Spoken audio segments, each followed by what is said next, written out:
Welcome to my channel. और आज हम क्वेश्चन पेपर 2020 के न्यूमेरिकल सोल्व करेंगे। अब जैसे नेक्स्ट न्यूमेरिकल हमारे पास है, जैसे लास्ट पार्ट में 30th न्यूमेरिकल सोल्व कर रहे थे, अब उसकी इंटरनल चॉइस है। चलो इसको भी सोल्व कर लेते हैं कुछ इस तरीके से। अब यहाँ पर यूजिंग वेक्टर्स मतलब वेक्टर का कंसेप्ट अप्लाई करना आपने, ठीक है ना, और एरिया ऑफ ट्रायंगल निकालना ABC का। तो सिंपली इस तरीके से आप मान सकते हो कि कोई ट्रायंगल है। देखो काम की बात है ये अभी कही कि कोई ट्रायंगल है, मतलब हमें टाइप्स ऑफ ट्रायंगल का नहीं पता यहाँ पर। अब आपके ऊपर है जो जो इनको नाम रखना चाहो, ठीक है ना। तो लो ABC मान लिए, जो जो इनके पॉइंट लिखे हुए वो लिख दो, ठीक है ना। A वर्टिसेस है, ये वैल्यू है, इसमें ये सीखने की थोड़ी चीज़ें होती हैं। तो इस तरीके से सही है। अब इसके बाद यहाँ पर काम की बात क्या है कि ये टाइप्स ऑफ ट्रायंगल नहीं पता हमें। एरिया ऑफ ट्रायंगल तो वेरी करता है ना टाइप्स के हिसाब से, सिंपल सी बात है। तो इस तरीके से तो बस यहाँ पर अब आपने ये सोचना कि वेक्टर का कौन सा कंसेप्ट अप्लाई करें। अब सिंपली तो देखो, अब आप ये भी सोच सकते हो कि एरिया ऑफ ट्रायंगल का सिंपल सा फॉर्मूला छोटी क्लासों में भी आता है, ये वाला half into base into height. सही है। अब थोड़ा सोच के बताओ क्या ये यूज कर सकते हो, ये तो कांस्टेंट है। बचा बेस मतलब डिस्टेंस, 2 पॉइंट होने चाहिए। अब देखो अगर आप इस तरीके से सोच सकते हो तो बेस्ट है कि डिस्टेंस निकलता 2 पॉइंटों के बीच में।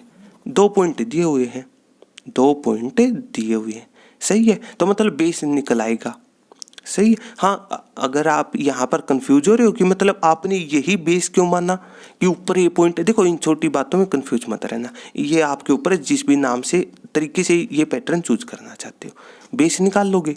लेकिन क्या हाइट निकाल सकते हो? हाइट तो ये हुई ना, अगर हिसाब से हाइट तो ये हुई, मतलब ये दूसरा पॉइंट चाहिए और दूसरा पॉइंट निकल नहीं सकता डायरेक्ट, क्योंकि कोई कंडीशन नहीं पता हमें। इस बात का ये मतलब हुआ पॉइंट निकला कहाँ था। थोड़ा सोच के बताओ पॉइंट निकलता कैसे है। ये कंसेप्ट आता आपके पास सेक्शन फॉर्मूला, सही है। और सेक्शन फॉर्मूला की एक चीज़ बताई थी क्या, कभी कोऑर्डिनेट ऑफ ए पॉइंट निकालने हो, ठीक है ना, या फिर कभी रेशो निकालना हो, और ये दोनों एक दूसरे के मतलब अल्टरनेट चलती है। या तो कोऑर्डिनेट ऑफ ए पॉइंट मतलब निकालना हो तो रेशो गिवन होना चाहिए। तो इस बात का ये मतलब है हमें नहीं पता है किस तरीके से, मतलब टाइप्स ऑफ ट्रायंगल का नहीं पता, तो इसलिए ये चीज़ तो गई। इस तरीके से सोचना आपने केवल, ठीक है। अब इसके बाद तो बस इसके बाद डायरेक्टली आप ये यूज कर सकते हो कि एरिया ऑफ ट्रायंगल ABC, ये वाला फॉर्मूला क्या कि 1/2 इंटू, काम की बात थी ट्रायंगल पैरेललोग्राम में 2 ट्रायंगल बनते हैं कॉन्करेंट या फिर इक्वल कहो, आप सिंपली समझना हो तो इस बात का मतलब वो दूसरा ट्रायंगल कुछ इस तरीके से बन चुका होगा, सही है। और ये दोनों बराबर ट्रायंगल है, सिंपली समझना हो, ठीक है ना। और ये फॉर्मूला बताया था आपको कि एरिया ऑफ ट्रायंगल ABC, सही है। अगर पैरेललोग्राम के हिसाब से ज्योमेट्री हो मतलब समझ सकते हो आप पैरेललोग्राम। एक बार लास्ट न्यूमेरिकल जरूर चेक कर लेना, मतलब 30th न्यूमेरिकल इसके हिसाब से कह सकते हो उस इंटरनल चॉइस, वो चेक कर लेना आप, ठीक है ना। वो पैरेललोग्राम की वहाँ पर प्रॉपर्टी डिस्कस हुई थी इस वजह से, सही। या फिर वैसे पता हो तो भी अच्छी बात है, ठीक है ना। तो यहाँ पर डायरेक्टली आप पैरेललोग्राम के हिसाब से मान सकते हो। और पैरेललोग्राम वर्ड आ जाए तभी दिमाग में ये चीज़ आ जानी चाहिए कि 2 एडजेसेंट साइड्स होनी चाहिए। तो बस पॉइंट दिए हुए हैं, साइड हम अपने आप निकाल लेंगे, साइड अपने आप निकाल लेंगे, बात खत्म, सही है। तो इस तरीके से अभी यहाँ पर, ठीक है ना, सिंपली कर लो कैलकुलेटर, आपके ऊपर है। कोई भी 2 एडजेसेंट, एडजेसेंट का मतलब लगातार, या फिर कह दो कि 2 कोई साइड चूज की, उनका एक उनमें कॉमन पॉइंट होना चाहिए। अब आपके ऊपर है जो भी पैटर्न अच्छा लगता है आपको, सही है। ये 2 चूज कर सकते हो, जो जिस एक कॉमन पॉइंट मान लेना आप, आपके ऊपर है, ठीक है ना। हो सकता है कोई ये चूज करना चाहता है, मतलब AB क्रॉस BC, तो इस तरीके से, सही है। तो इस तरीके मतलब एक बार क्विक रिवीजन की जो प्ले लिस्ट है वो जरूर चेक कर लेना, ये वाला कंसेप्ट, सही है। वेक्टर प्रोडक्ट में कुछ रिमार्क्स थे और उनमें से एक ये है। तो इस तरीके से हाँ, यहाँ पर मेन क्या है कि यहाँ पर ये क्यों यूज नहीं हो सकता, हाइट क्यों नहीं निकली, इस वजह से कह देना। तो इस तरीके से सोचना आपने, और कुछ भी नहीं, आगे कैलकुलेशन है। और यहाँ पर आपके ऊपर है, ट्रायंगल तो वही है ना, एरिया बराबर आएगा, कहीं से भी सोल्व कर देना, सिंपल सी बात है, ठीक है ना। कंफ्यूज मत होना कि यही दो साइड क्यों चूज किया आपने, कोई भी दो चूज कर लेना, ट्रायंगल वही है तो एरिया भी उतना ही होगा, तो कैलकुलेशन रहेगी आगे, और कुछ भी नहीं, सही है। तो इसके बाद सिंपली आप कैलकुलेशन है, ठीक है ना, तो लिख लो आप 1/2 a b cross b c, दो वेक्टरों की क्रॉस प्रोडक्ट कैसे निकलती है। पहले तो ये पता होना चाहिए कि क्रॉस प्रोडक्ट का दूसरा नाम वेक्टर प्रोडक्ट होता है। तो इस बात का मतलब, प्रोडक्ट का मतलब मल्टीप्लाई करनी है आपने, क्रॉस का मतलब ये क्रॉस सिंबल होगा, ठीक है ना। और वेक्टर का मतलब कि इनकी मल्टीप्लाई एक वेक्टर आएगी, और वेक्टर का मतलब आई कैप जे कैप के कैप आएंगी। तो केवल ये छोटी छोटी बातें पता होनी चाहिए, तो लिख लो, ये तो आंसर में आएंगे ही आएंगे, नाम में डेफिनेशन लिखी हुई है, सही है। तो बस लिख लो, अब आप ए बी वेक्टर लिख दो, सही है। लेकिन है क्या आपके पास, ए और बी पॉइंट है, तो ए बी वेक्टर सबसे पहले निकाल लेना, अगर आप लिखना चाहते हो तो लिख देना ए बीच में, ठीक है ना। तो ए बी वेक्टर क्या हो जाएगा, ए बी का मतलब पता होना चाहिए कि ए से चले बी तक, तो इस तरीके से, सही है।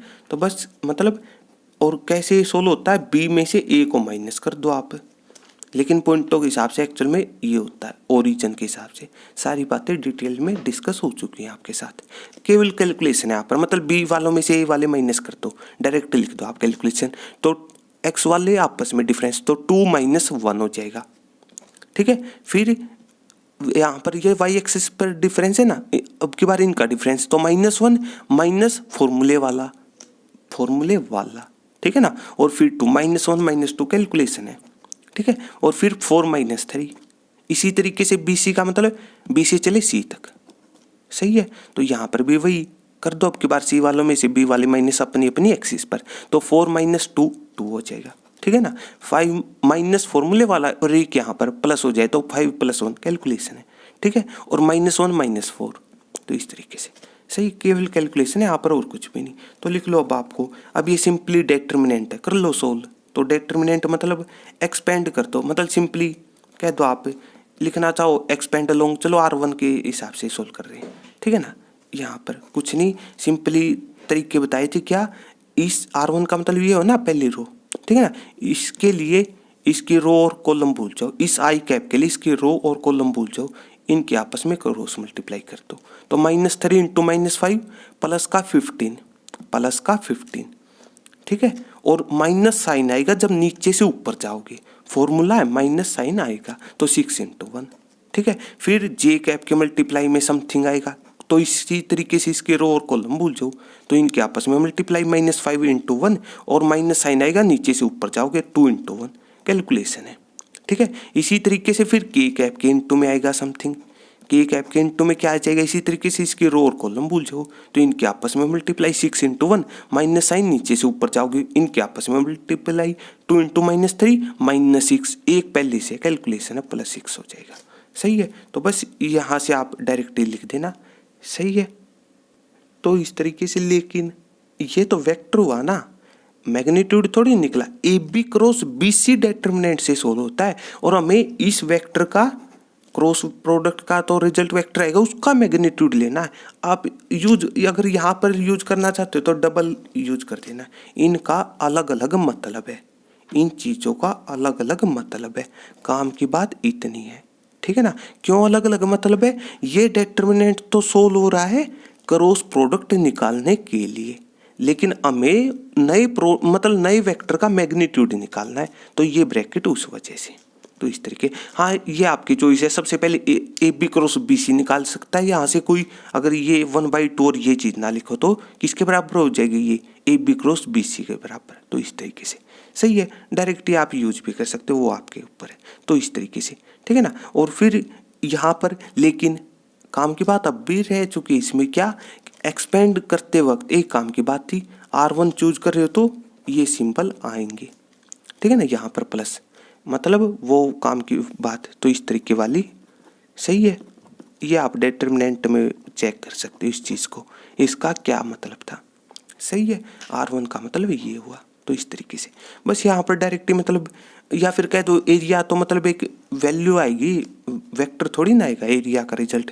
तो बस 1/2 इंटू में यहाँ पर किसी वेक्टर का मैग्नीट्यूड निकालने का तरीका बताता, इसकी इंटरनल चॉइस में भी बताता, लास्ट पार्ट में वहाँ पर भी चेक कर सकते हो। तो कुछ नहीं, सबसे पहले वही स्क्वायर रूट लिखो यहाँ पर, ठीक है ना, और कोफिशिएंटो मैग्नीट्यूड कोफिशिएंटो का होल स्क्वायर करते चले जाओ। तो 15 - 6 9 का होल स्क्वायर, ठीक है। फिर यहाँ पर सही है, कोफिशिएंट कितना होगा यहाँ पर प्लस जे कैप का, तो -5 - 2 -7 यहाँ पर +7 बात हुई है, तो 47 का होल स्क्वायर कह सकते हो आप, ठीक है ना। इस तरह -7 और +7 का होल स्क्वायर तो बराबर होगा ना, और यहाँ पर 6 + 6 का होल स्क्वायर, सही है।